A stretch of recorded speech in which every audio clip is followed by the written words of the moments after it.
To change CoolTrol's defrost settings, you'll first have to enter a password override. This allows you to change settings that can affect the safe operation of the cooler, and it normally shouldn't be changed.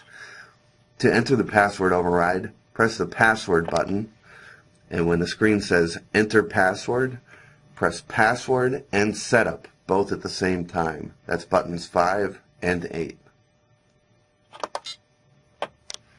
The screen will say password override, and there will now be new options in the CoolTrol setup menu.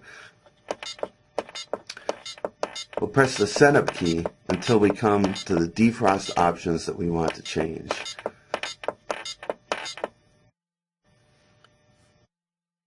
And for this option, we can change cooler number 1 minimum defrost time. To change the minimum defrost time, press enter here. This is set to 14 minutes.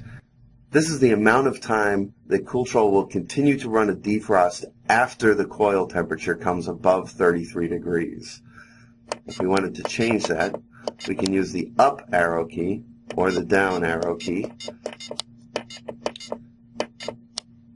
and set that to the amount of time that we want CoolTrol to continue to run a defrost after it detects that the coil temperature has come above 33 degrees.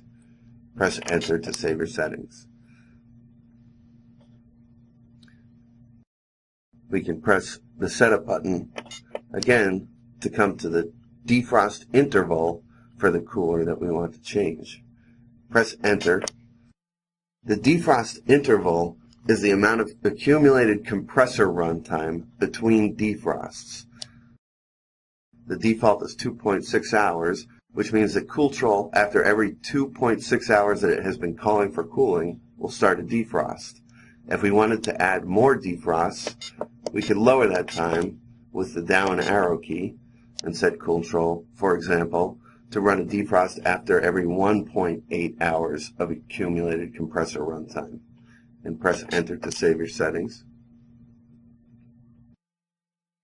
And CoolTrol will return to the setup menu. If those are the only settings you want to change, you can press the Escape or ESC button, and CoolTrol will return to the normal display, and it will, from now on, run at the new defrost settings.